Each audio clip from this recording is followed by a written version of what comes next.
오늘은 그 청바지 주일입니다. 그래서 우리 아이들과 함께 물론 우리 모두가 다 은혜를 받아야 되지만 오늘 말씀은 특별히 아이들을 주체로 아이들이 이 말씀의 주인공이 되기를 소원하는 마음을 가지고 말씀을 준비했습니다. 오늘 말씀을 함께 나누고 듣는 모든 시간들을 통하여서 우리 교회 다음 세대들이 다른 세대가 아니라 신앙의 계승을 이어가는 다음 세대들로 세워질 수 있는 은혜가 있기를 원하고, 우리 이따가 세종평화동산 가가지고 개회 예배 드리겠지만 지금 이 시간 우리는 먼저 은혜 받고 출발하는 마음으로 마음의 문을 활짝 열고, 한번 따라볼까요? 우리 모든 다음 세대들 마음의 문을 활짝 열고 아멘으로 말씀을 받자. 하나님이 일하시면 나도 쓰임받을 수 있다. 한 3명 친구는 웃기고 있네, 약간 이러고 있는데 웃기지 마. 하나님이 역사하시면 모두가 쓰임받을 수 있어요. 하나님은 지금도 일하시는 하나님이시고 위대하신 하나님이시기 때문에 우리가 하나님의 사람으로 무장만 되면, 하나님의 십자가를 경험하면 지난 금요일 저녁에 함께 말씀 나눈 것처럼 우리의 삶은 완전히 뒤바뀌어지는 놀라운 삶이 되는 줄 믿으시기를 바랍니다. 믿으시기를 바랍니다. 사진 한 장 보여드릴게요. 루이스 부시라고 하는 선교학자가 한참 이야기하고 주장했던 게 있었어요. 10, 40 창이라는 말, 아마 여러분들 들어보신 분들 계실 텐데, 이 전 세계 지도 위도 40에서 10 안에 이 수많은 사람들이 모여 살고 있고 전 세계 지구의 3분의 2의 인구가 여기에 모여 살아요. 그래서 우리의 선교 전략은 이 10, 40창 안에 포함되어 있는 나라들과 이 사람들을 대상으로 우리는 미전도 족속들에게 복음을 전해야 된다라고 많은 시간 동안 마치 선교학의 정석처럼 이야기를 해왔습니다. 그런데 요즘에는 10, 40창이라고 하는 말이 바뀌기 시작을 했어요. 어떻게 바뀌었냐면 13, 30창으로 바뀌기 시작을 했어요.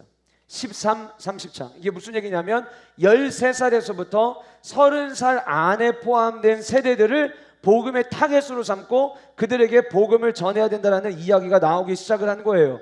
모든 기독교인들, 전 세계 모든 기독교인들 가운데, 이제 센스 있으면 이거 화면 내려야죠. 그렇죠. 모든 기독교인들 가운데 90%가 30세 이전에 예수 그리스도를 나의 구주로 영접했다고 합니다.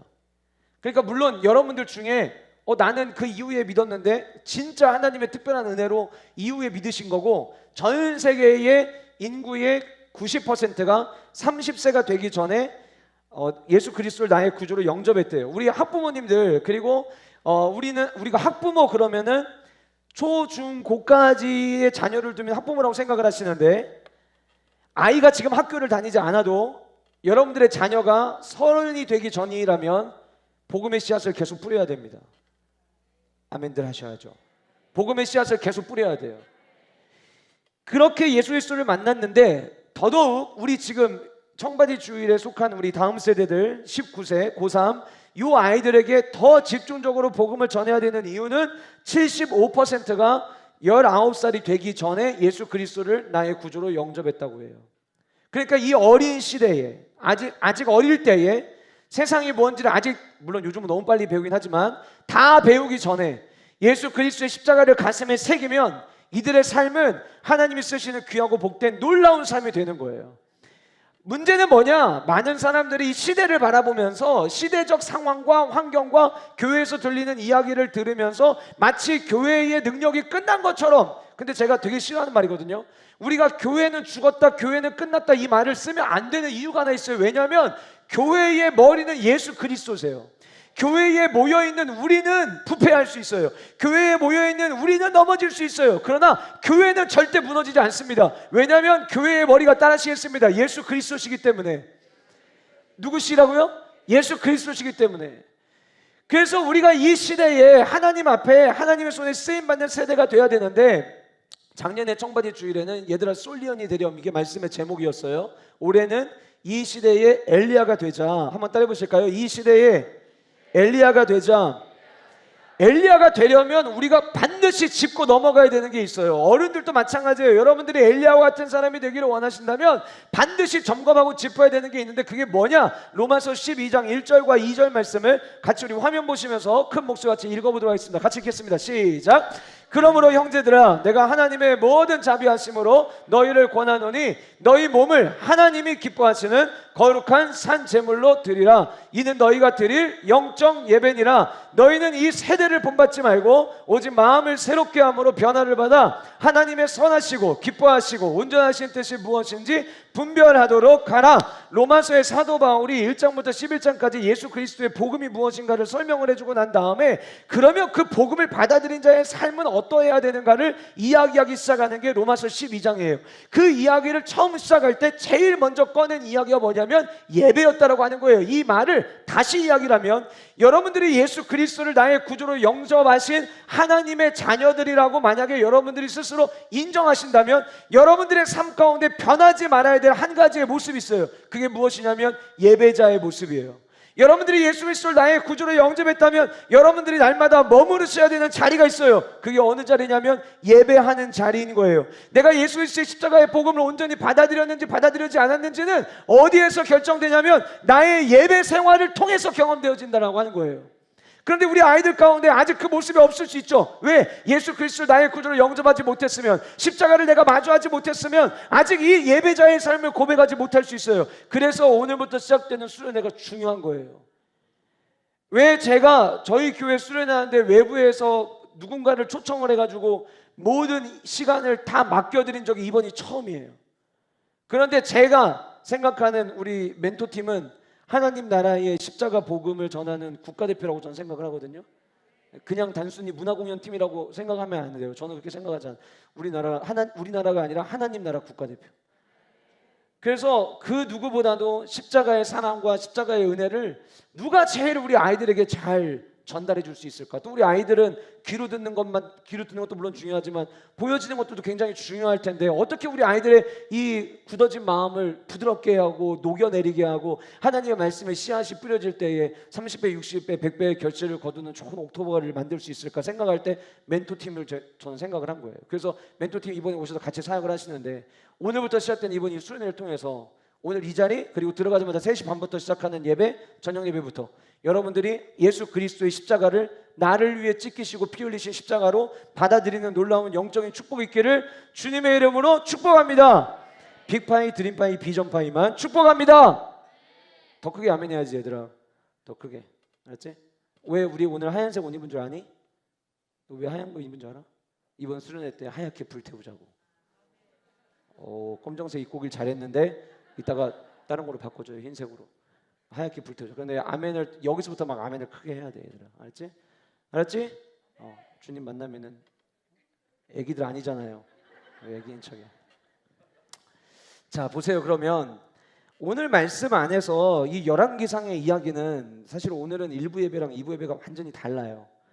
1부 예배는 그냥 평상시 줄 예배처럼 드렸는데 2부 예배는 약간 지금 수련회 같은 느낌이어서 제가 지금 모든 걸 좀 약간 생략하고 말씀을 전해야 되는데 우리가 열왕기상 18장 갈멜산의 예배 그러면은 다 알아요. 모르는데요? 그러면 교회 나온 지 얼마 안 되신 분도 모를 수 있어요. 갈멜산의 예배가 뭐냐? 오므리 왕조라는 왕조가 있었어요. 태차나 무슨 왕조라고?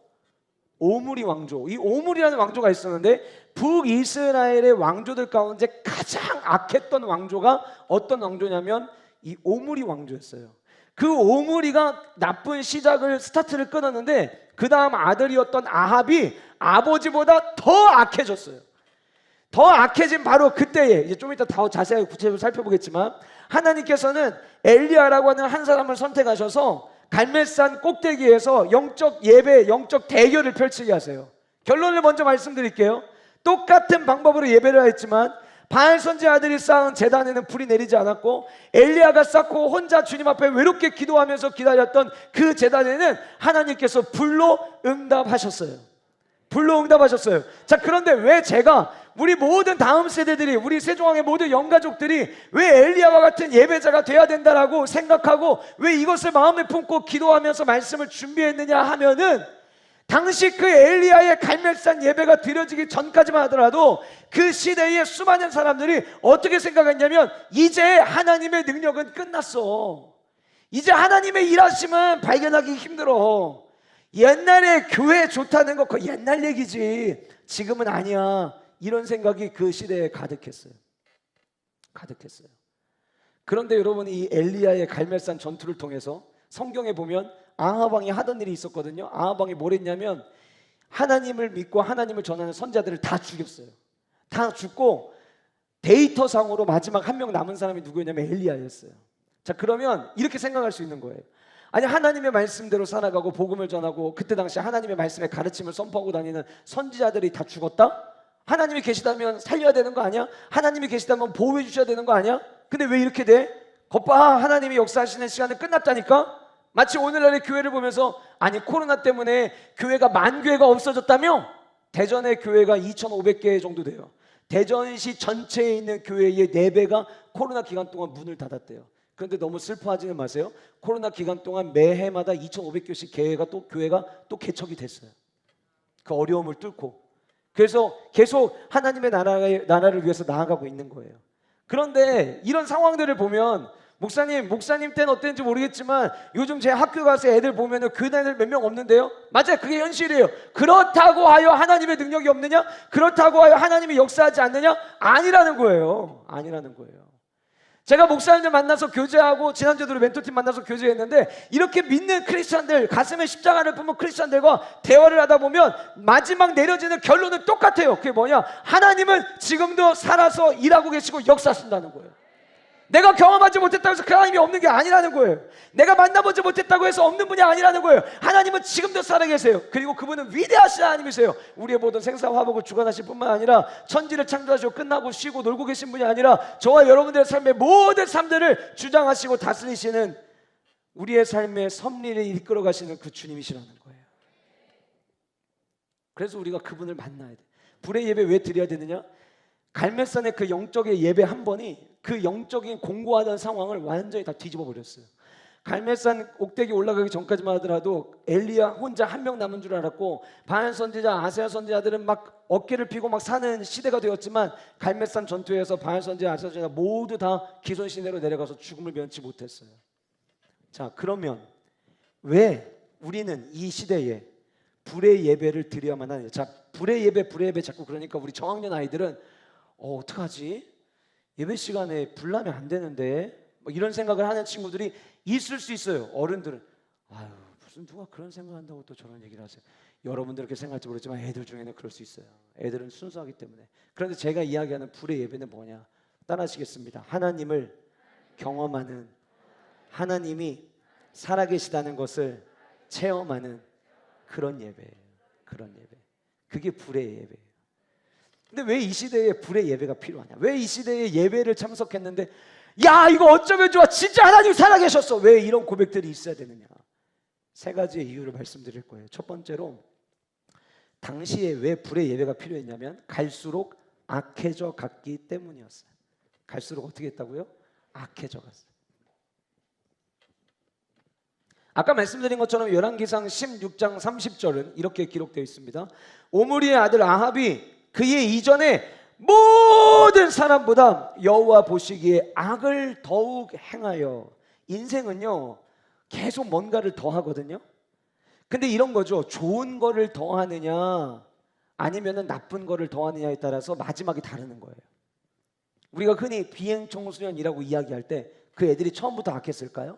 아니요, 똑같아요. 그런데 자꾸 나쁜 거를 배우고 또 배우고 또 배우다 보니까 좋지 않은 결과를 가져온 것뿐이에요. 지금 이제 윤석열 정부가 들어오고 법무부 장관이 얼마 전에 촉법소년 연령을 아래로 내리겠다라고 이야기를 했어요. 국민들이 반대하는 의견보다 그 의견에 찬성하는 의견이 훨씬 더 높았어요. 사실 그거는 윤석열 정부만 주장한 게 아니라 다른 대통령 후보들도 선거 운동할 때 내가 대통령이 되면 촉법소년 연령을 낮추겠다고 했어요. 그러니까 대부분의 사람들이 거기에 대해서 동의를 하고 있다는 거예요. 자, 그러면 왜 많은 국민들은 이 촉법소년 연령을 낮추는 것에 대해서 왜 찬성을 할까요? 이유가 뭘까요? 그만큼 이 시대에 범죄가 어릴 때부터 이미 시작되고 있다는 것을 다들 인지하고 있다는 거예요. 실제로 대검찰청 범죄 분석에서 또 법원행정처의 사법연감 등 이 통계 자료를 살펴보니까 소년 범죄자율이 계속해서 증가하고 있다라고 하는 결과를 가져왔어요. 이 소년 범죄자율이라고 하면 소년 인구 10만 명당 1명으로 기준을 뒀을 때 몇 % 증가하고 있는지를 보는 거예요. 가끔 여러분들 촉법소년 연령 낮춰야 된다는 거를 주장을 할 때 반대 의견을 펼치면서 이런 토론에 나와서 자기는 반대합니다. 이유가 왜 그러냐? 실제로 따져보면 범죄를 일으키는 숫자는 줄어들고 있습니다라고 주장하는 분들이 있는데요. 그건 잘못된 거예요. 왜냐하면 줄어드는 건 맞아요. 줄어드는 건 맞는데 지금 청소년 애들 숫자가 줄어들고 있어요. 그러니까 이거랑 비교해서 보면 지금도 계속해서 증가를 해요. 문제는 뭐냐? 예전에는 아이들이 이런 일을 저질렀다고 전혀 생각하지 못했던 일들이 요즘은 일어나요. 최근에 여러분들 보셨죠? 아이들이, 청소년 애들이 집단으로 한 아이를 때리고 구타를 해가지고 애를 죽였어요. 그리고 났는데 신고를 할 때 넘어져서, 샤워하다가 넘어져서 애가 죽었다고 이야기를 했어요. 그런데 그러는 동안 이 아이가 죽어가는 동안 죽는 걸 눈앞에서 목격을 하고 나머지 애들, 그 모여있던 애들이 자기들 중에 제일 힘이 약한 애한테 야 네가 뒤집어 씌워, 이거 다 네가 한 거라고 해. 그래가지고 걔는 또 돌돌돌 떨면서 내가 한 거라고 가서 조사 받으면서 얘기하다가 결국은 걔 혼자 한 게 아니라는 게 밝혀져가지고 이슈가 됐던 적이 있었어요. 예전에는 사람을 죽이고 매장하는 거 어른들이나 정말 무서운 사람들 막 이렇게 몸에다가 그림 그리시는 분들이 하는 이야기인 줄 알았는데 요즘은 청소년 애들도 가서 산에 가서 삽질해요. 애들 막 갖다 묻어요. 고개만 내놓게 하고. 이런 일들이 지금 일어나고 있어요. 가면 갈수록 사회는 악해져 가요. 성범죄가 예전에는 어른들에게서 일어났다면 지금은 죄송하지만 초등학교 아이들 안에서도 성범죄가 일어나고 있어요. 바로 앞에 있는 학교에서도 성범죄가 일어났었어요. 학교 안에서 초등학교 5학년 아이를. 그런 일들이 일어나고 있어요. 동성애, 예전에는 군대 가면 정신 차리고 들어온다고 했는데 요즘에 군대 가서 동성애 배우고 나온다는 이야기가 있을 만큼 시대가 악해져 가고 있어요. 지금 시대가 그래요. 악해요. 게다가 사람들이 이런 생각을 합니다. 지금이 어느 시대인데 교회를 나가? 4차 산업혁명 시대에 왜 교회를 나가? 왜 이런 말도 안 되는 이렇게 최첨단 과학의 시대를 살아가면서 왜 교회를 나가? 바보같이? 너 지금도 교회 다니니? 이런 얘기. 그래서 학교를 다니지만, 교회를 다니지만 아이들한테 교회 간다는 이야기를 못하고, 우리 아이들 중에 그런 애들이 없기를 원하지만 수련회 가는데 어디 가니? 가족들이랑 여행 가. 그리고서 수련회 온 애들도 요즘엔 너무 많아요. 그런 시대예요. 갈수록 악해져 가요. 그런데 하나님은 가장 악했던 시대에 엘리야를 시작으로 엘리사까지 가장 악한 시대에 하나님이 살아 역사하고 있다는 것을 보여주셨어요.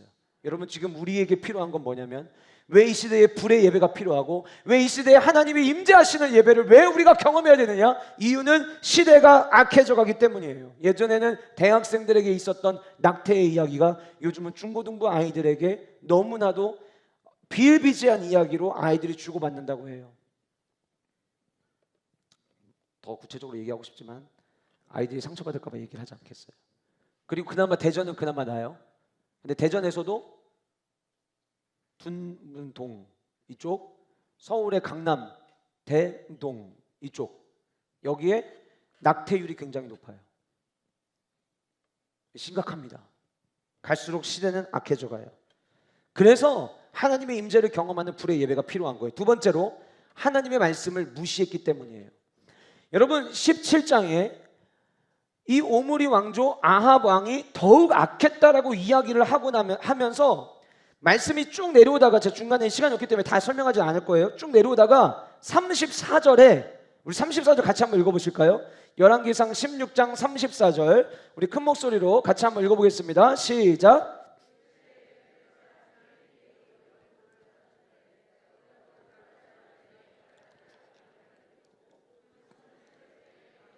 수급을 잃었으니 여호와께서 눈의 아들 여호수아를 통하여 하신 말씀과 같이 되었더라. 우리 지금 여호수아 말씀 계속 2022년 나눈 거기 때문에 이미 다 한 번씩 봤던 말씀이에요.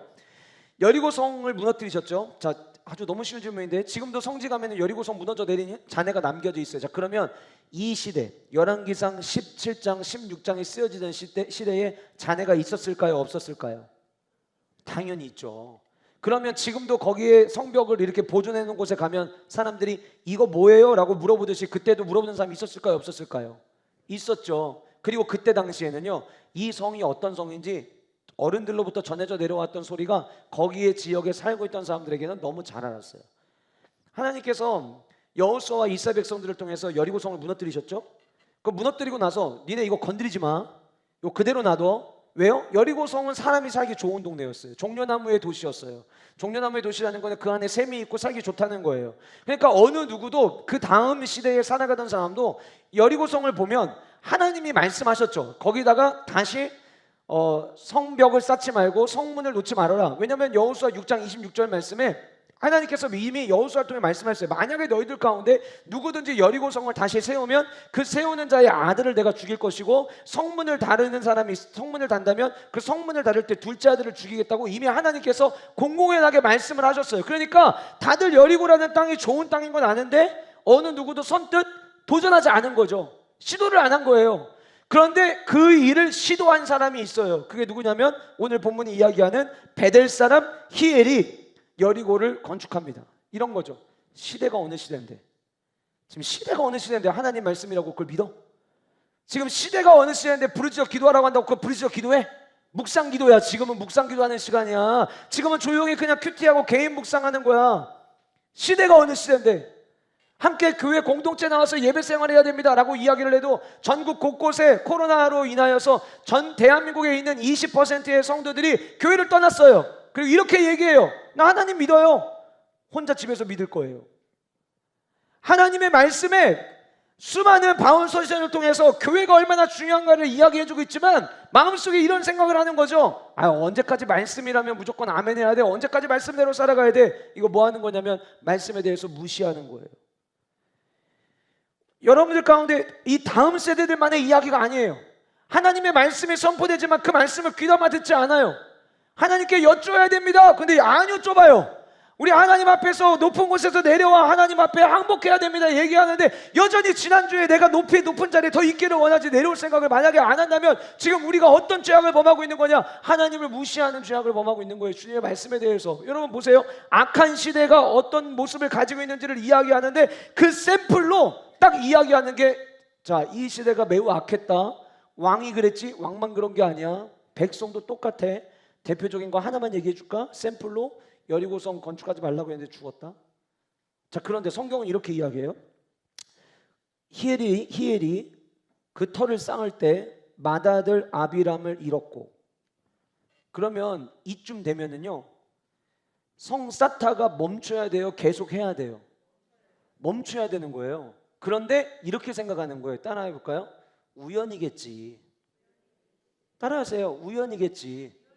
신앙생활 하다가 어려움을 딱 만나잖아요. 그럼 우리 하나님 앞에 엎드려야 돼요. 그런데 하나님 말씀에 늘 무시하며 살아가다 보면 어떤 반응이 일어나냐면 우연이겠지. 에이 설마. 그리고 아무렇지도 않게 대수롭게 살아가요. 우연이겠지 하고 나서 그럼 성문 세울 때 둘째 데려간다고 했는데 한번 세워볼까? 성문 세웠어요. 근데 여호수아 6장에서 말씀하신 대로 데려가셨어요. 이렇게 이야기합니다. 여호와께서 눈의 아들 여호수아를 통하여 하신 말씀과 같이 되었더라. 여기 이 구절 안에는요 많은 의미를 품고 있어요. 뭐냐면 여호수아 시대 때 하신 그 말씀 지금도 유효하다. 성경 66권에 하신 말씀 언제까지 유효하냐면 주님 오시는 그날까지 유효한 줄 믿으시기를 바랍니다. 그러면 그때까지 주님 오시는 그날까지 우리는 이 말씀 무시하면 안 되는 거예요. 무시하면 따라하시겠습니다. 큰 코 다칩니다. 예, 맞아요. 주님 말씀 무시하고 내 뜻대로 내 살아가면 큰 코 다칩니다.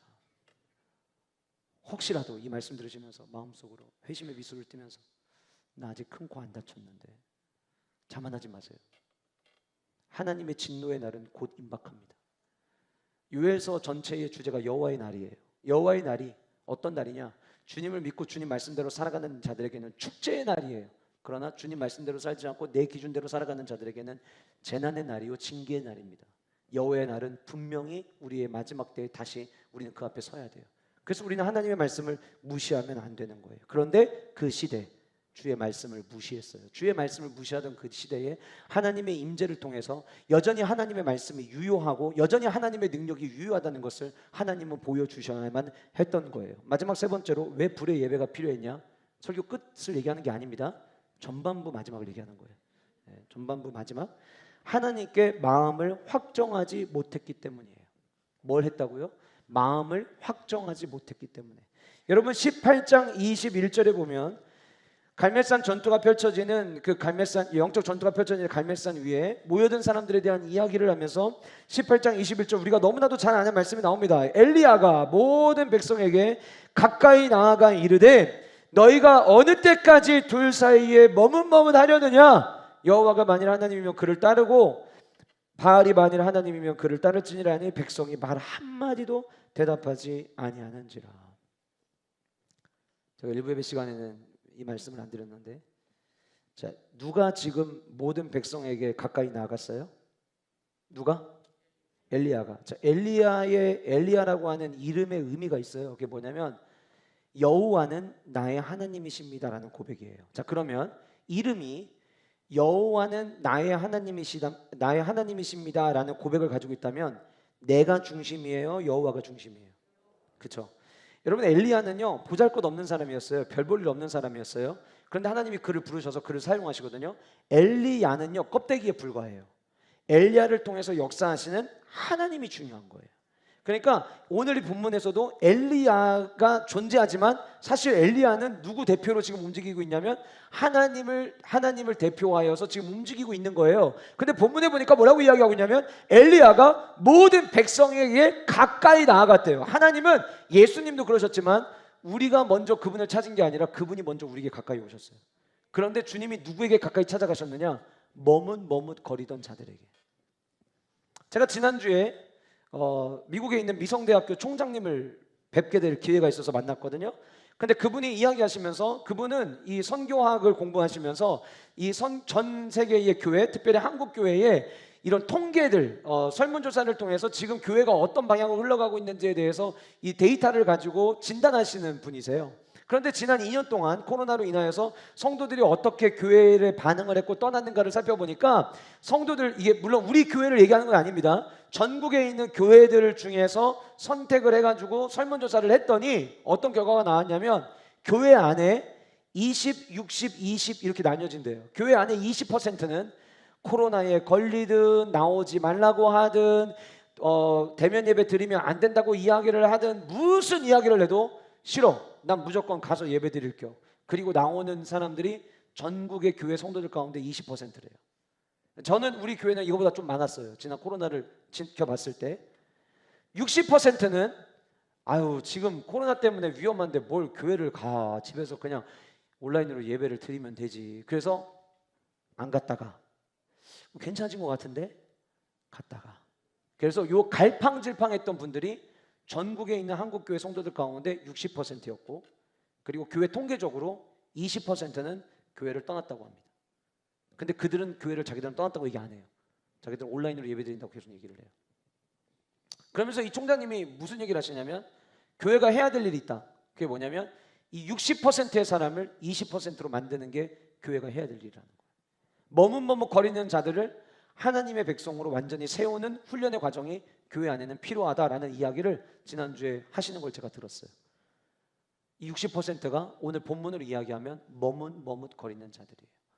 하나님께 서는 게 유리할 것 같은 때는 하나님께 섰다가, 세상에서 바알과 아세라, 당시에 바알과 아세라를 믿는 사람들은요 가뭄을 어떻게 생각했냐면 자기들이 믿는 바알 신과 아세라 신이 쉬고 있는 시간, 그들이 일하지 않는 시간에는 가뭄이, 그들이 일을 하면 비를 준다고 그들은 생각하고 있었다고 해요. 그러면서 내가 삶을 살아가는데 먹는 거는 결국 비가 내려야 먹는 건데, 교회 안에도 이런 사람들이 있죠. 영적인 거는 영적인 거야, 육적인 거는 육적인 것으로 해결해야지, 그거를 무조건 신앙으로 해결하려고 하면 안 돼 라고 얘기하는 분들이 있는데, 그게 누구냐? 오늘 본문에 등장하는 머뭇거리는 60%였던 거예요. 왜 우리는 하나님의 임재를 경험하는 예배를 왜 드려야만 하느냐? 왜 오늘부터 시작되는 수련회에 우리가 이 아이들을 위해서, 다음 세대를 위해서 함께 기도하고 이 아이들을 응원하고 함께 이렇게 청바지 평소에 입지도 않는, 꽉 째서 들어가지도 않는 이 청바지를 왜 우리가 입고 왔느냐? 얘네들이 불의 임재를 경험하는 예배자가 되기 위해서. 그 응원하는 거예요, 응원. 얘들아, 어른들이 이렇게 청바지 입는 거 쉬운 일 아니다. 나는 청바지를 찾았는데 찢어진 거밖에 없어서 어쩔 수 없이 찢어진 걸 입고, 일부러 찢은 거 아니고.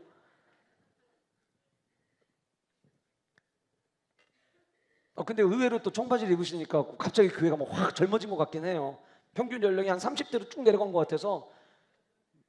그리고 여러분들은 다 앞에 보고 계시니까 앞에서 보기에는 평균 연령이 좀 있어 보이는데 뒤에서 보잖아요. 지금 평균 연령 거의 20, 30대예요 지금. 오늘 우리 교회 공동체 성경 읽기 한 거 영상 촬영해가지고 공동체 성령 읽기 본부로 보내가지고 이제 영상 만드는데 거기 쓰게 되는데 아마 보면 다들 놀라실 거예요. 대전 세종학교에는 20대만 다 있나 보다 이렇게 생각하실 것 같아요. 그래서 우리가 이 아이들을 응원하고 격려하는 거예요. 이 아이들을 위해서 그래서 기도하는 거예요. 왜요? 이 시대가 지금 딱 이 모습이에요. 이 시대가 악하죠? 말씀 무시하죠? 갈팡질팡하죠. 딱 그 시대에 하나님께서는 엘리야를 통해서 불의 예배를 계획하셨던 거예요. 그런데 제가 그동안에 저희 이 본문 굉장히 좋아하는 본문이고 제 성경에서 등장하는 인물들 가운데 엘리야와 엘리사는 제 마음속에 누구를 내 마음속에 1번으로 뽑아야 될까라고 고민할 만큼 굉장히 제가 좋아하는 선지자들이거든요. 그런데 이 불의 예배에 대한 말씀을 준비를 하다가 하나님께서 제 마음 가운데 그런 마음을 주시는 것 같아요. 야, 그래도 이유가 있어. 그냥 불의 예배를 내린 게 아니라 엘리야를 통해서 내가 불의 예배를 경험하게 했던 이유가 있어. 그래서 그 이유를 찾기 위해서 본문을 읽다 보니까 17장부터 읽다 보니까 17장 1절부터 5절까지 텐션 높은 하영이가 읽어줬던 이 본문 안에 그 이유가 너무 잘 드러나 있었던 거예요. 첫 번째로 왜 불의 예배를 드리기 위해서 어떤 사람이 필요하냐, 우리가 어떤 사람이 되어야 되느냐. 첫 번째는 하나님을 섬기는 자가 되어야 된다는 거예요. 어떤 사람이 돼야 된다고요? 저는 오늘 본문을 묵상을 하는데 머릿속으로 어떤 그림이 그려졌냐면 나름 이제 막 권투를 배운 선수들이 한 체육관에 다 모여 있어요. 한가운데는 링이 있어요. 근데 그 링 위에 모두가 다 알만한 핵주먹이라고 여겨지는 한 선수가 링 위에 올라와 있어요. 그리고 그 선수가 얘기합니다. 나랑 붙을 사람 올라와. 근데 다들 안 올라가요. 올라갈 수가 없죠. 올라가면 죽는데. 그래서 못 올라가고 있을 때 어떤 누군가가 한 명이 희마리도 없는데 링을 향해 뚜벅뚜벅 걸어가더니 한 계단 한 계단 오르고 그리고 그 링 2개를 벌린 다음에 그 안에 들어가서 제가 어디 한번 해볼게요. 꼭 그러는 그림이 제 머릿속에 그려졌어요. 여러분, 당시에 아합 왕은요 선지자들을 찾아서 죽이던 선지자였어요. 그 시대는 가장 악해서 어느 누구도 마주하는 게 힘들었어요. 그런데 그때에 엘리야가 등장을 합니다. 17장 1절에 이렇게 이야기해요. 길르앗에 우거하는 자 중에 디셉 사람 엘리야가 이렇게 시작해요.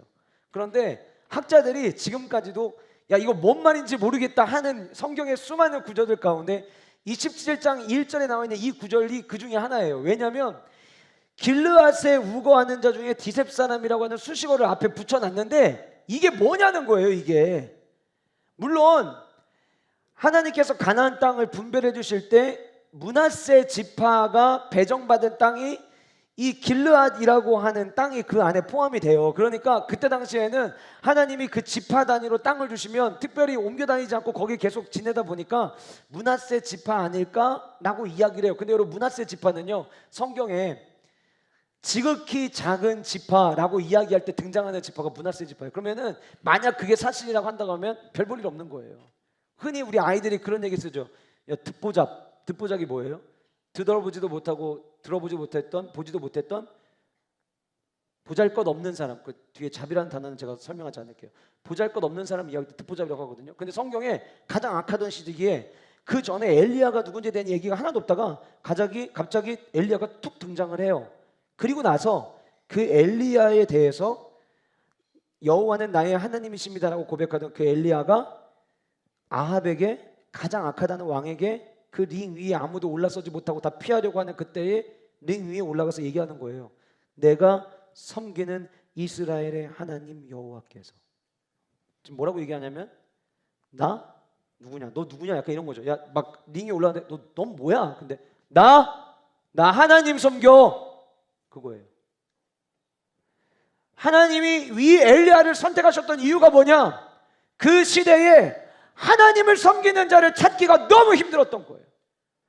그런데 이 엘리야는 어떤 사람이었느냐? 하나님을 섬기는 자였어요. 자기 자신을 소개하는데, 나를 알리는데 그 앞에 길르앗에 우거하는 자 중에 디셉 사람, 이거는 엘리야가 스스로 자기를 소개할 때 쓴 말이 아니라 성경에 기록할 때 성령의 감동에 의해서 성경을 쓴 저자가 덧붙인 부연 설명이었고, 엘리야가 자기 목소리로 내가 누구인지를 처음 얘기할 때 엘리야가 꺼냈던 이야기는 뭐냐면 나 여호와 하나님 섬기는 사람이다, 이 얘기였던 거예요. 그럼 여러분, 하나님을 섬긴다는 게 말이 무엇일까요? 우리 교회 성도님들은 돌아가면서 교회 청소도 하시고 또 국수당번도 하시고 주보도 접고 다양한 사역들을 하고 있어요. 그게 섬기는 거냐?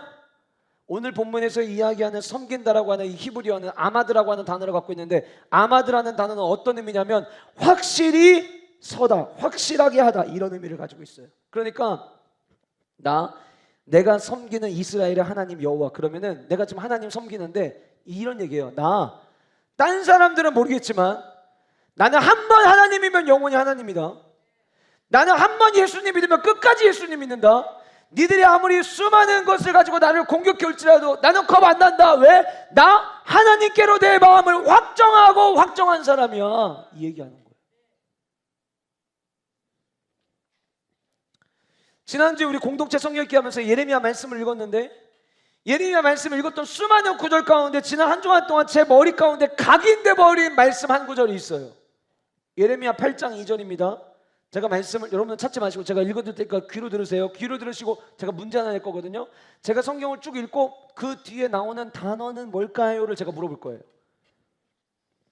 그들이 사랑하며 섬기며 뒤따르며 구하며 경배하던, 뒤에 나오는 단어는 무엇일까요? 네? 지수야, 뒤에 뭐가 나오면은 그래도 문장적으로 괜찮을 것 같아? 고3의 능력을 보여줘. 언어 영역이라고 생각하고. 다시. 그들이, 여기서 말하는 그들이는 이스라엘 백성이야. 힌트야. 그들이 사랑하며 섬기며 뒤따르며 구하며 경배하던, 누가 여기 뒤에 나오면 이상하지 않을까? 하나님. 뒤에서 이제 힌트로 여호와를 줬는데 그대로 하면 뭔가 이상할 것 같으니까 하나님. 괜찮아, 아주 지혜로운 대답이었어요. 그죠? 우리 모두가 다 그 뒤에 뭔가 하나님이 나와야 될 것 같고 뭐 여호와 하나님이 나오고 이럴 거라고 생각하죠. 예레미야 8장 2절에 이렇게 이야기합니다.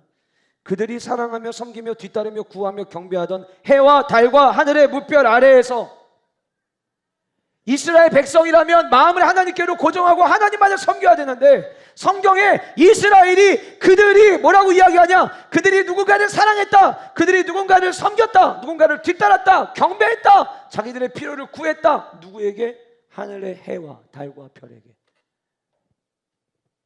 뭔 얘기하는 거예요? 우상 숭배한 거 얘기하는 거예요. 하나님만을 섬기고 하나님께로 마음을 고정해야 되는데 모두가 그러질 않은 거예요. 마지막 최후의 보루로 엘리야가 남아 있었어요. 엘리야는 이런 거예요. 누가 뭐래도 나는 하나님이야. 나는 하나님이야. 저는 우리 모든 세종왕의 영가족들 하나님이 책임지시는 성도님들 되시기를 주님의 이름으로 축복합니다. 축복합니다. 남들이 기울어지고 있다고 할 때 거기서 살아나는 은혜가 여러분들의 삶과 가정 가운데 있기를 주님의 이름으로 축복합니다. 그런데 그러려면 분명히 우리가 예배해야 될 대상, 내가 사랑해야 될 대상, 내가 뒤따르고 내가 경배하고 내가 구해야 될 대상이 변하면 안 돼요.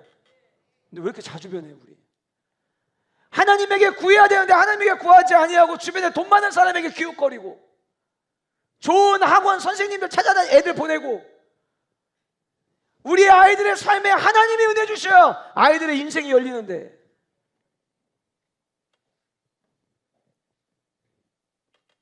하나님을 섬기는 자가 되어야 해요. 그래야 그 예배 가운데 하나님이 불을 주시는 거예요. 저는 오늘부터 시작되는 불타오르네 이 수련회, 진짜 우리 아이들이 하나님 앞에서 예배하고 기도할 때 진짜 하얗게 불태웠으면 좋겠어. 진짜 불태웠으면 좋겠어. 그런데 왜 그래야 되느냐? 여러분들이 이번 예배를 통해 십자가를 경험하고 내 마음을 주님께 확정하겠습니다. 이제 흔들리지 않겠습니다. 그 고백이 우리 교회 다음 세대들의 입술을 통해 나오기를 주님의 이름으로 간절히 소원합니다. 두 번째로, 왜 불의 예배 우리가 승부를 걸어야 되느냐, 그리고 불의 예배에 승부를 거리는 세대가 되려면 어떤 사람이 우리가 되어야 되느냐. 두 번째는 하나님의 살아계심을 믿으며 살아가야 한다라고 하는 거예요. 여러분, 엘리야 하면은요, 저는 엘리야도 그렇고 엘리사도 그렇고요, 그들을 상징하는 만약에 수식어를 표현하라고 한다면 여호와의 살아계심, 저는 이 단어예요. 오늘 본문의 1절에서도 여호와께서 살아계심을 두고 맹세하노니라고 이야기를 하고 있고요. 17장 8절에서부터 엘리야와 사르밧 과부의 이야기가 등장을 하는데, 그때 사르밧 과부가 엘리야에게 도움을 요청할 때 그가 이르되 당신의 하나님 여호와께서 살아계심을 두고 맹세하노니, 이게 무슨 얘기냐면 과부가 봐도 이 사람은 하나님의 살아계심을 인정하며 살아가고 있다는 게 눈에 보인 거예요. 그러니까 그렇게 인정을 해준 거예요. 더 재미난 거는요, 당시에 이 성경을 당시에 그 시대의 지도들을 펼쳐놓고 보니까 본문에 등장하는 시돈에 속한 사르밧이라고 하는 이 지역은요, 이방 사람들이 살던 지역이었어요. 이방 사람인데도 불구하고 엘리야를 보면 야, 이거 하나님 살아계신 거 맞네, 이렇게 인정하는 삶을 살았던 거예요. 그게 끝이 아니에요. 18장에 넘어가 보잖아요. 18장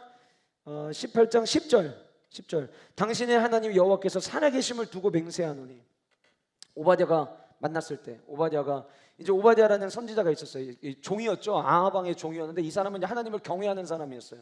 아합 왕이 막 모든 하나님 믿는 사람 잡아서 죽이려고 할 때, 선지자들 죽일 때 이 오바댜가 하나님을 경외하는 사람이어서 선지자들을 굴에다가 막 숨겨줬던 사람이에요. 근데 그 오바댜에게 엘리야가 나타나가지고, 가뭄이 지나고 나타나가지고 너 가서 아합 왕한테 내가 갈멜산에서 만나자고 한다고 얘기해. 이 얘기를 하니까 오바댜가 내가 하나님 믿는 선지자들을 내가 숨겨주던 사람인데 내가 가가지고 어떻게 당신이 여기 있다고 얘기합니까? 그리고 혹 만약에 내가 가서 그렇게 얘기하는 사이에 하나님이 당신의 마음을 바꾸시거나 하나님이 당신을 다른 데로 이동시켜서 갈멜산 위에 안 나타나면 나 어떡합니까? 나 죽는 거 아닙니까? 그 얘기하는 그 대화 가운데서 오바댜도 엘리야를 어떻게 인정했냐면 하나님의 살아계심으로 살아가는 사람, 이렇게 인정한 거예요.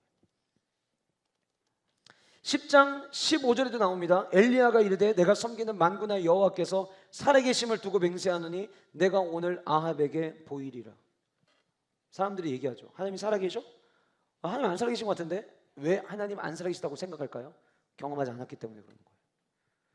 그래서 제가 지난주 금요일 저녁에 나오신 분도 아시겠지만, 금요일 저녁에 제가 그렇게 간절하게 부르짖었던 이유가 그거예요. 교회는 나와요. 근데 십자가에 대한 경험이 없잖아요. 그러면 십자가를 경험한 자의 삶을 살아낼 수가 없어요. 사명자의 삶을 살아낼 수 없고요, 기도자의 삶을 살아낼 수가 없고요, 주님 말씀대로 따라가는 제자의 삶을 살아낼 수가 없어요. 그래서 아이든 어른이든 우리는 십자가를 직면해야 돼요. 십자가를 경험해야 돼요. 그 은혜가 우리 안에 있어야 한다는 거예요. 많은 사람들이 하나님이 어디 계시냐라고 이야기해요. 살아계시냐고 물어요. 그러나 하나님은 지금도 세계 곳곳에서 놀라운 일을 행하고 계신 위대하신 하나님이십니다. 그 하나님을 우리의 하나님으로 인정하고 그 하나님을 따라가는 은혜가 저와 여러분들 가운데 있기를 간절히 소원합니다. 여러분, 엘리야가 하나님의 살아계심을 고백하는 삶을 살았잖아요. 삶으로, 입술의 고백이 아니에요. 그 삶이에요. 그래서 뭘 보면 우리가 알 수 있냐면 17장 1절에서 이 이야기를 하고 난 다음에 하나님께서 엘리야에게 임해서 3절 너는 여기서 떠나 동쪽으로 가서 요단앞 그리시네가에 숨으라고 하는데요. 요단앞 그리시네가 한마디로 정의하면 사람 살 수 없는 곳, 버티기 힘든 곳, 그런 곳이에요. 그런데 거기로 보내셨어요. 진짜 버티기 힘들었어요. 그런데 하나님께서 까마귀로 아침에 떡과 고기, 저녁에도 떡과 고기를 가져다 주셨어요. 여러분, 까마귀는 레위기에 보시면 하나님께서 이스라엘 백성들이 부정하기 때문에 멀리해야 될 새로 언급한 새의 종류가 있어요. 독수리, 솔개와 비롯해서 몇 가지의 새들이 나오는데 그 새 중에 하나가 까마귀예요. 까마귀는 부정한 새예요. 그런데 하나님은요, 그 부정한 새를 자신이 사용하는 한이 있더라도 하나님의 살아계심을 믿고 살아가는 자들은 도우세요. 여러분, 제가 말씀드렸죠. 이 그리시네가 살 수 없는 곳이에요. 이거 살아남기 힘든 곳이에요. 지금 여러분들, 우리 어른들, 부모 세대들, 여러분들 살아가면서 요즘 그렇게 많이 느끼지 않으세요? 요즘 기능가 조금 내려져 갔지만, 그래서 조금 숨통이 트였지만, 그런데 참 살기 힘들다, 이런 말들 여러분들 아마 나도 모르게 툭툭 뱉으실 거예요. 근데 여러분, 살기 힘들어도요, 하나님의 살아계시다는 이 사실에 내 마음을 확정하고 내가 살아가잖아요. 하나님은 말도 안 되는 것들을 움직여서 살아내게 하십니다. 저는 이 은혜를 우리 모두가 경험하기를 주님의 이름으로 축복합니다. 하나님을 살아계심을 고백하는 자, 하나님은 그에게 어떻게든 살리신다는 거예요. 그러니까 까마귀까지 동원을 하신 거예요. 게다가 여러분, 거기서 끝나지 않아요. 오늘 본문은 아니지만 17장 8절부터 7절을 보세요. 7절. 땅에 비가 내리지 아니함으로 얼마 후에 그 시내가 마르니라. 여기 지금 시내가 나오는데요, 이 시내가 히브리어로 와디거든요. 와디는 뭐냐면요, 이 물줄기가 크게 나가는 데가 아니라 비가 와야만 물이 흐르는 곳, 그거를 와디라고 해요. 그러니까 예전에 비 이제 가뭄이 있을 거라고 얘기했지만 이전에 있었던 물들이 있었는데 그 물마저 이제 완전히 말라버린 거예요. 그래서 그 시냇물에 있는 물 겨우겨우 마셨었는데 이제 비가 오지 않으니까 7절 땅에 비가 내리지 않으므로 얼마 후에 그 시내도 말랐어요. 자, 그러면 거기서 죽어야 되나요? 아니요. 하나님은 다시 움직이게 하십니다. 이번에 누구를 사용하시냐면 까마귀가 아니라 아까 말씀드린 것처럼 이방 사람이 머물고 있다는 바로 그 땅에 있는 한 여인을 통해서 하나님이 그 여인에게, 성경은 이렇게 이야기해요. 9절, 너는 일어나 시돈에 속한 사르밧으로 가서 거기에 머물러라. 내가 그곳 과부에게 명령하여 내게 음식을 주게 하였느니라. 그곳 과부에게 뭐 했대요? 명령하여. 하나님은요, 이방인도 안 믿는 사람도 들어서 엘리야를 살리기 위해서 명령하시고 실행하시는 하나님이세요. 그러니 여러분, 우리는 두려워할 게 없어요.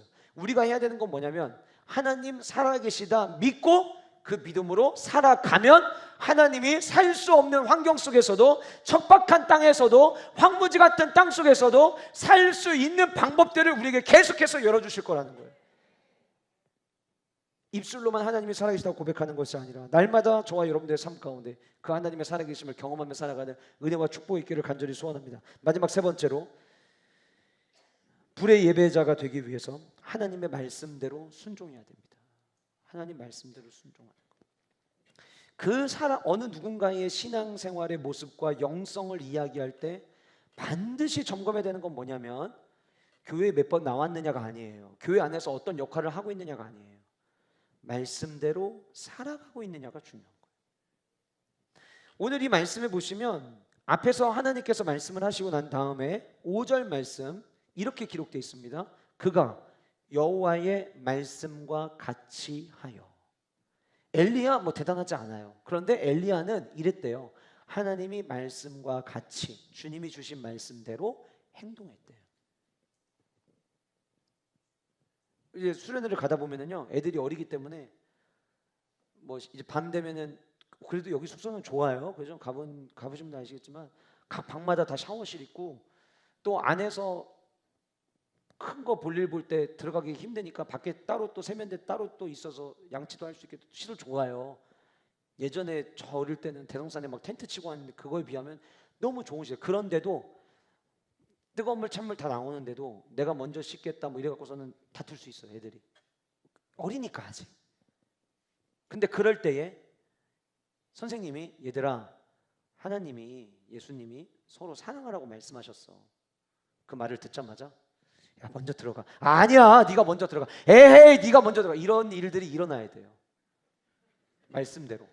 그러니까 이런 거예요. 전혀 막 내 감정은 그게 아닌데 하나님 말씀이야 그러면은 그냥 거기에 알겠습니다 하고 순종해야 되는 거예요. 애들만 그러나요? 우리 모두가 그래야 돼요. 모두가. 자꾸 내 눈에 다른 사람이 막 이쁘게 보여요. 그런데 성경에 주님 말씀하셨죠?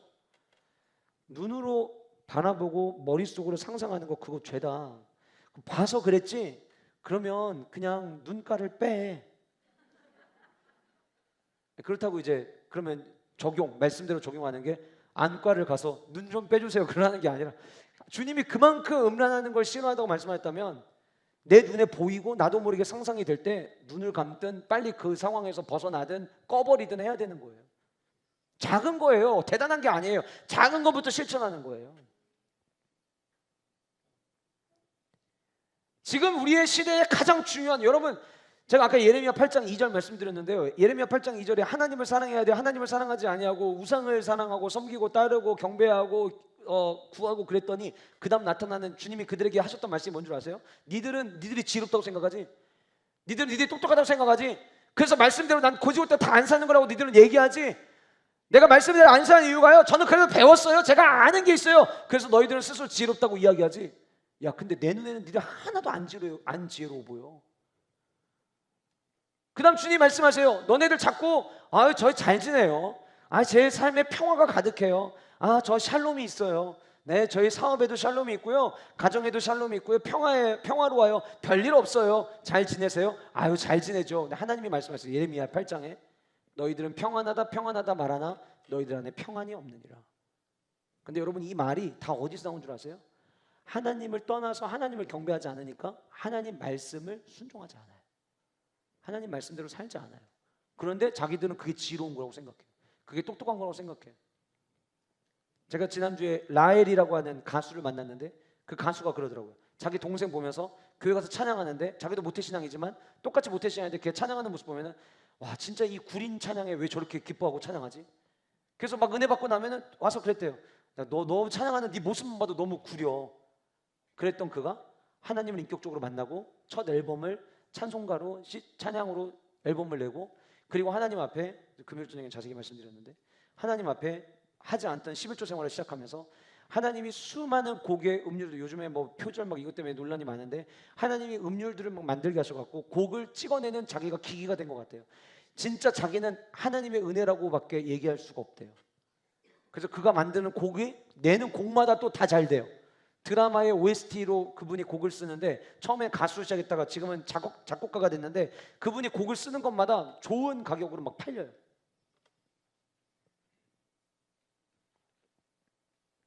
그분이 얘기하는 거예요. 나 하나님 말씀대로 내가 순종한 것밖에 없습니다. 왜 잘 될까? 왜 나는 이렇게 이 작곡에 대해서 하나님이 이렇게 수많은 생각을 주실까? 자기가 되돌아봤을 때 그냥 그저 하나님 말씀대로 순종하는 거. LA에서 1년에 한 차례씩 복음 전도 축제가 열린대요. 올해는 더 크게 열린대요. 그런데 그 전도 축제에 그레고리 목사님이 말씀을 다 선포하고 나면 마지막에 그렇게 초청을 한대요. 오늘 이 자리에 오신 여러분들 가운데 예수 그리스도를 나의 구주로 영접하고 앞으로 살아가기 결단하신 분들은 그라운드 위로 올라오세요. 그러면은 이제 사람들이 야구장에서 다 앉아서 팝콘 먹으면서 말씀 듣다가 예수 그리스도를 믿겠다고 결단하고 막 그라운드로 쏟아져 나온대요. 그럼 이제 그분들을 위해서 주님의 자녀 된 것을 축복하고 기도하고 기도가 끝나고 난 다음에 그 목사님이 이제 여러분들은 4가지를 해야 됩니다라고 이야기를 한대요. 첫 번째, 여러분들이 오늘 이 자리에서 예수 그리스도의 자녀가 되기로 결단을 하셨으니까 돌아오는 주일날 가장 가까이 있는 교회 가서 예배드리십시오. 두 번째, 우리는 하나님의 말씀을 들을 때 믿음이 자라납니다. 말씀 생활하십시오. 세 번째, 여러분들이 기도해야 하나님이 여러분들의 소리를 들으시고 여러분들의 삶에 응답하십니다. 기도하십시오. 네 번째, 여러분들이 오늘 예수 그리스도의 소식을 듣고 주님의 자녀 된 것처럼 여러분들은 당장 주님을 알지 못하는 사람들에게 복음을 전하십시오. 이 4가지예요. 근데 제가 그 얘기를 듣는데 이 네 가지를 그 그라운드에 모여 있는 이제 막 예수 그리스도를 믿는 사람들에게 하라고 이야기하는 건데 이거 그들만 할 게 아니라 우리가 해야 되는 거 아니에요? 온전한 주일 성수 우리가 해야 되는 거 아니에요? 여러분 온전한 주일 성수가 예배 안 빠지는 거, 교회 나왔다 가는 거 그게 온전한 주일 성수가 아니에요. 온전한 주일 성수는 내 하루의 삶을 하나님께 영광 돌리기 위해서 내가 빼야 될 거 빼고 절제해야 될 거 절제하고 하나님 안에서만 기쁨을 누리는 거를 온전히 연습해서 그 힘으로 한 주간을 살아가는 거 그게 온전한 주일 성수예요. 우리 교회 공동체 성경 읽기 하죠. 여러분 말씀 읽으셔야 돼요. 예 목사님 저 말씀 읽고 있어요. 어떻게 하시는데요? 출근할 때 공동체 성경 읽기 틀어놔요. 그럼 오늘은 어떤 말씀에 은혜 받으셨나요? 기억이 안 나요. 그럼 그거 읽은 거 아니에요. 공동체 성경 읽기는 내 시간을 쪼개고 하나님 앞에 잠시 침묵하면서 주님의 음성을 듣고 그 말씀 가운데 주시는 은혜를 아멘으로 받는 것 그게 공동체 성경 읽기 하는 거예요. 우리 기도 생활해야 돼요. 내가 소리를 내야 하나님이 들으시잖아요. 지난주 주일에 말씀드렸죠. 내가 소리를 내야 하나님이 들으시는 거예요. 그 지난주 주일에 예배 끝나고 우리 기도합시다. 주님 앞에 우리의 소리를 올려드립시다. 지난 한 주간 동안 나의 소리에 내가 하나님께 올려드린 소리가 있었는가를 점검해 보셔야 돼요. 복음 전하는 거 교회 잘 다니고 전도 잘하는 사람들 하는 게 아니라 우리 모두가 해야 돼요. 왜요? 예수님께서 승천하시면서 우리 모두에게 주신 사명이기 때문이에요. 지금 우리에게 필요한 거는요 말씀대로 순종하며 살아가는 삶이에요. 저는 우리 교회 다음 세대들이 하나님의 말씀 앞에 무릎 꿇고 하나님 말씀 앞에 아멘함으로 살아가서 이 아이들이 예배하는 현장에 불의 예배가 임하는 귀한 은혜와 축복이 있기를 간절히 소원합니다. 예배 드릴 때 그 하나님의 뜨거움을 경험하는 은혜가 있기를 간절히 소원합니다. 말씀을 마무리 짓겠습니다. 온전한 예배자, 불의 예배자로 하나님의 임재를 경험하게 되면 하나님은 그런 사람들을 하나님의 메신저로 사용하시게 됩니다. 하나님의 메신저로 그래서 우리는 쓰임받아야 되는 거예요. 여러분 이 불의 예배가 일어나고 난 다음에 마지막 18장 37절 말씀 여호와는 나의 하나님이시다 라고 여호와는 나의 하나님이시라고 고백했던 그 엘리야가 이렇게 이야기합니다. 여호와여 내게 응답하소서 내게 응답하소서. 이 백성에게 주 여호와는 하나님이신 것과 주는 그들의 마음을 되돌이키심을 알게 하옵소서. 여러분들의 가족들 가운데 아직 주님을 믿지 않는 사람들이 있죠. 여러분들 주변의 친구들 가운데 아직 하나님을 알지 못한 사람들이 있죠. 그럼 여러분들이 뭐 해야 되는 줄 아세요? 불의 예배자가 되어야 돼요. 왜요? 여러분들이 온전한 예배자가 될 때 여러분 주변에 있는 사람들이 하나님이 살아계신 것을 알게 되기 때문이에요. 내가 가정에 남편을 전도하고 싶어요. 자녀들을 전도하고 싶어요. 예전에 교회 잘 나왔는데 지금 교회를 안 나와요. 지 신앙 지가 크는 거지. 아니요. 13살에서 30살까지는 부모님들이 계속 복음의 씨앗을 뿌려주셔야 돼요. 어떻게든 주님 앞에 돌아오게 해야 돼요. 30세 넘으면 이제 안 해도 되는구나. 30세 전까지가 90%. 그게 아직 10%가 남았어요. 우리 사실 계속 복음의 씨앗을 심어야 돼요. 그런데 여러분, 자녀들을 주의 성전으로 인도할 수 있는 최고의 방법은 여러분들이 하나님의 임재를 경험하는 예배자로 세워지는 거예요. 여러분들이 각자의 삶 속에서 하나님의 임재를 경험하는 불의 예배자로 살아가는 거예요. 그러면 그런 여러분들의 삶을 통해서 하나님의 위대한 역사가 쓰여질 것입니다. 오늘부터 시작되는 수련회, 우리 아이들 하나님의 십자가를, 예수 그리스도의 나를 위해 찢기신 그 십자가를 내 가슴에 경험하고 예수 그리스도의 십자가 때문에 눈물을 흘리고 예수 그리스도의 십자가를 위해서 살겠노라고 결단하는 위대한 일이 오늘 밤에 일어나기를 간절히 소원하고, 이 일을 위해서 여러분 함께 기도해 주시고, 여러분들 또한 불의 예배자가 되기 위해서 함께 깨어있는 우리 모든 영가족들 되시기를 주님의 이름으로 축복합니다.